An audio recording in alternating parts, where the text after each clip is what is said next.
Kakajan football প্ৰশিক্ষণ কেন্দ্ৰৰ সৌজন্যত অষ্টম সংখ্যক প্ৰয়াত ত্ৰিবেদানন্দ দত্ত, ইন্দ্ৰ বৰদলৈ আৰু তৰুণ চন্দ্ৰ ভূঞা সোঁৱৰণী 13 বছৰ, 15-17 বছৰ ল'ৰা আৰু মহিলা দিবানৈশ ফুটবল প্ৰতিযোগিতা আজিৰে পৰা অনুষ্ঠিত হৈছে। আজিৰে পৰা 12 মেলৈ হ'বলগীয়া এই প্ৰতিযোগিতাখনিত এই পৰ্যন্ত মুঠ 28টা দলে যোগদান নিশ্চিত কৰিছে। উদ্বোধনী খেলখন জগদুৱাৰ ফুটবল কোচিং আৰু যোৰহাট JPPFC ফুটবল কোচিংৰ মাজত অনুষ্ঠিত হ'ব। ফুটবল খেলৰ প্ৰতি নৱপ্ৰজন্মক আকৃষ্ট কৰাৰ লগতে ন খেলুৱৈ সৃষ্টি কৰাৰ মানসেৰে আয়োজিত এই প্ৰতিযোগিতাত এইবাৰ বিশেষকৈ অইল ইণ্ডিয়া আৰু যোৰহাট জিলা স্পৰ্টছৰ মাজত এখন বন্ধুত্ব সুলভ এক আকৰ্ষণীয় ফুটবল খেল অনুষ্ঠিত হ'ব। সেই প্ৰতিযোগিতাখনিত সকলোৰে উপস্থিতি তথা সহযোগিতা আশা কৰিছে আয়োজক সমিতিৰ হৈ ক্ৰীড়া সংগঠক মানৱজ্যোতি বৰদলৈ আৰু চিৰাজুল ইছলামে।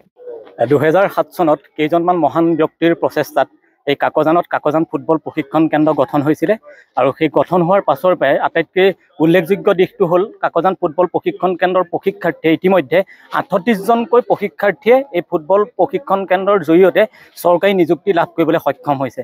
আটাইতকৈ আৰু এটা উল্লেখযোগ্য কথা যে আনন্দৰ কথা যে কাকজান ফুটবল প্ৰশিক্ষণ কেন্দ্ৰৰ এগৰাকী প্ৰশিক্ষাৰ্থী কালি মিন্ময় বৰাই মুম্বাইৰ যিটো ৰিলায়েন্স একাডেমীত স্থান লাভ কৰিবলৈ সক্ষম হৈছে। ই আমাৰ বাবে গৌৰৱৰ বিষয়।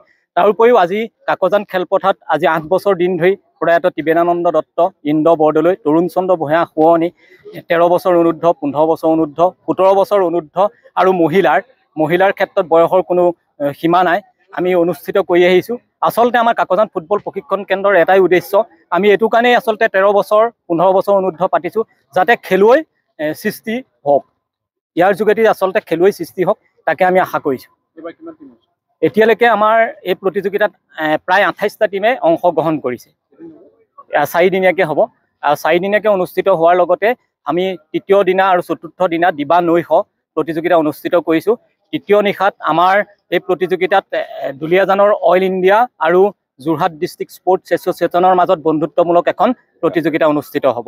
গতিকে আমি ইয়াৰ যোগেদি আচলতে সমূহ ক্ৰীড়াপ্ৰেমী ৰাইজৰ উপস্থিতি আন্তৰিকতাই কামনা কৰিছোঁ।